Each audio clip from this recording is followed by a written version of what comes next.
Brownie. I have a little guest right here. This is my cat, Cupie.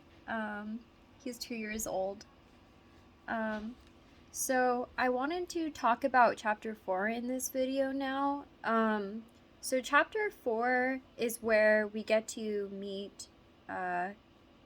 meet Dorian's love interest now, which is Sybil. And we learn about why he supposedly loves her. And you might already guess, just based on the way that he describes his meeting her, that he may not actually be in love with the real Sybil. And this is something that you will see, especially in the scene later on in chapter 5, when he and his friends Basil and Henry accompany him to one of her plays. So, chapter 4, we're introduced to Sybil a little bit from Dorian's perspective. We learn that she is, she's an actress. So that's what she does for a living, and he is enthralled by her acting. That is what seems to be like what makes him supposedly fall in love with her. So, some major themes that we'll be exploring in this discussion is how Henry continues to transform and shape Dorian and other characters as well, such as in the discussion he had with his Aunt Agatha.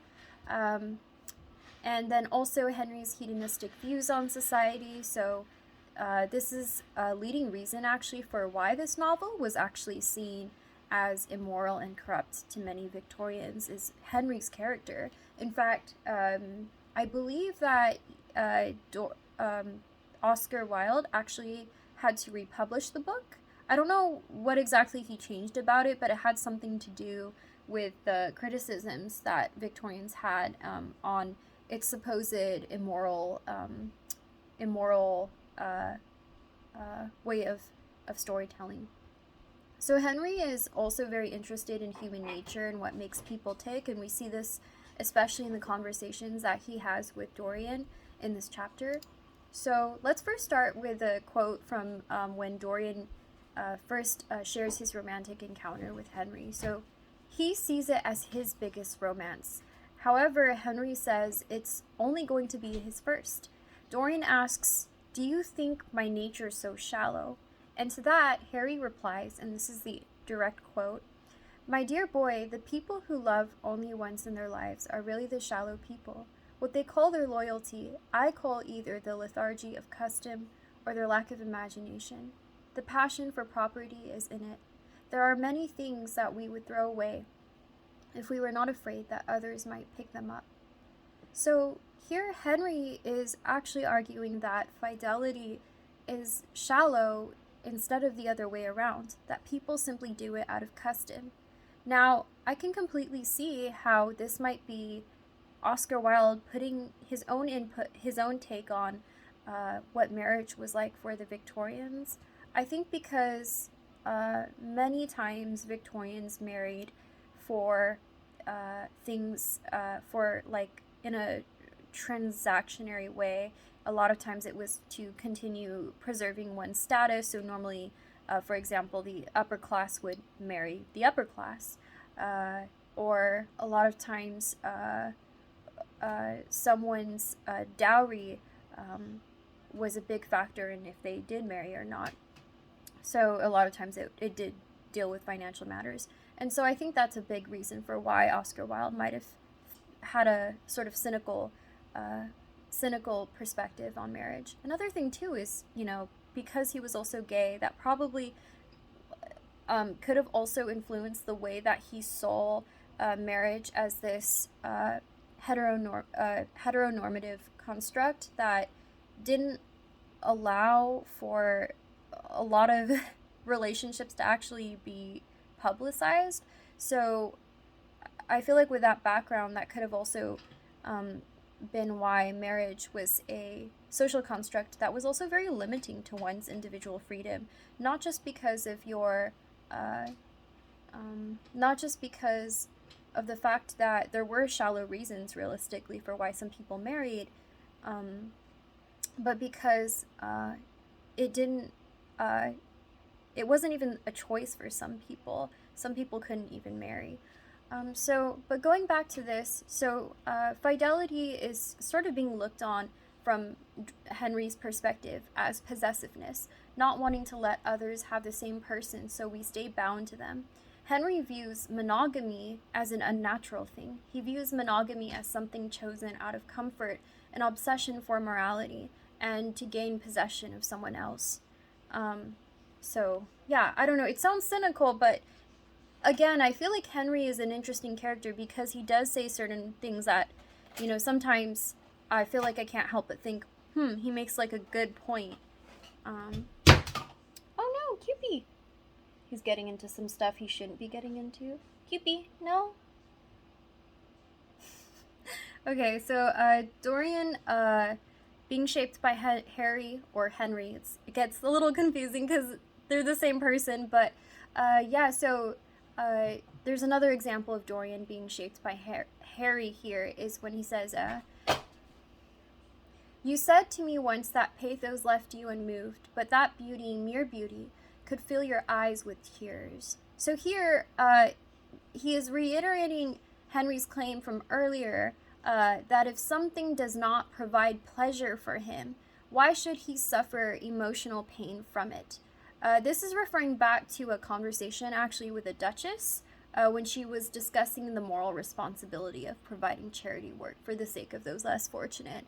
Because she does like charity works and Henry just doesn't see the point of it. He sees giving to the poverty as just like the opposite of what how you should actually live your life, which is to live for yourself. He very much values individualism, which is synonymous with his values of hedonism. But yeah, it's interesting that Dorian himself is saying this now, and again, this goes to show Dorian is already being heavily influenced by Harry's perspective on the world. So again, I'll repeat it one more time. It says, "You said to me once that pathos left you unmoved, but that beauty, mere beauty, could fill your eyes with tears." So this is how Dorian feels when he sees the play that Sybil puts on as an actress. He is moved by her acting, but it doesn't seem to be that he is moved by the person she actually is. So, and I think it is safe to say that it's not the healthiest way to define your love for someone is by how they put on a scene as an actor and actress, right? You're not actually seeing who they are as a person just from looking at how they are on stage. So another interesting quote here is Dorian's description of woman. It says, "I have seen her in every age and in every costume. Ordinary women never appeal to one's imagination. They are limited to their century. No glamour ever transfigures them. One knows their minds as easily as one knows their bonnets. One can always find them. There is no mystery in one of them. They ride in the park in the morning and chatter at tea parties in the afternoon. They have their stereotyped smile and their fashionable manner. They are quite obvious, but an actress, how different an actress is." So here he's again sounding a little bit like Henry, because Henry has made statements about women in a very similar way. He tends to generalize people in general, but he does generalize women and men quite a lot. And so here Dorian is like saying, oh, all women are the same, but this one is different because she's unique. It seems like he's interested in Sybil because she is a mystery to him, but it almost seems like he wants her to be an undiscovered mystery. He wants her to remain a mystery. And you will definitely see this when, again, in the next chapter, you are going to see how it pans out when he gets his friends to come with him to the theater to see her. His love towards Sybil is also a parallel to why people love him, because he is beautiful and yet also moldable. Because he says in that quote again, where was it? "I have seen her in every age and in every costume." Doesn't say all of the things that I remember from this chapter, but he basically referred to her as something being moldable, right? Because she's an actress, she can play many roles. And so it's kind of funny because that kind of reminded me of how, you know, Henry sees him as moldable because he is so young and inexperienced. And Sybil is very inexperienced. It'll tell of her age. I don't know if it revealed yet her age, but she's really young. She's very impressionable, and you see how impressionable she is when Dorian starts to talk more to her after her play. Her lifestyle is also very unconventional and diverts from the average way that Victorian women lived. So of course, like, she's going to be unique to Dorian. She doesn't get to live the type of lifestyle that many Victorian women live because she is of the lower class. So it's really ironic because would he have said the same of her if she hadn't been beautiful?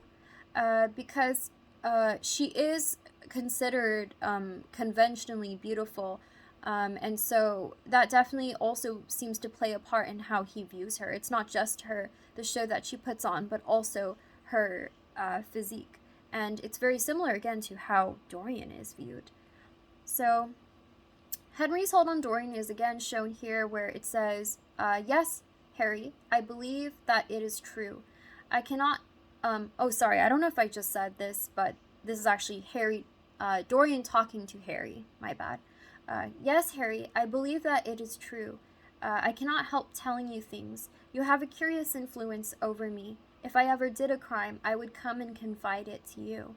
You would understand me. So again, it's very strange how trustworthy Henry seems to be to Dorian. Dorian just, for some reason, he's just drawn to Henry. He finds himself finding it difficult not to share all these details to him, and that's why Dorian had to plead, don't make fun of me when I share with you this secret love that I'm starting to have for someone. So that's actually going to be one of the questions that I'll be putting on the Google Doc, which is I want you to answer this question to the best of your ability. Why do you think Dorian and other people actually seem to trust Henry so much? Because it's not just Dorian who feels this way. It's other people in the story that for some reason Henry is very approachable. He asks questions and people deliver, but he sort of treats people like books to read or encyclopedias. He wants to learn about people's nature, he's not actually emotionally invested in the person himself. He's doing it out of pure curiosity and interest. So the question is going to be phrased around that is, why do you think people choose to share so much to Henry? Is it something to do with his interesting take on life? Is it because he has interesting opinions? Or so that'll be a question. So that's pretty much it for this chapter. I'm also going to assign the next chapter as well that we can discuss. So hopefully you'll have enough time over the weekend or on Monday to be able to start on that chapter. All right, well, I hope you have a nice weekend, and yeah, see you around.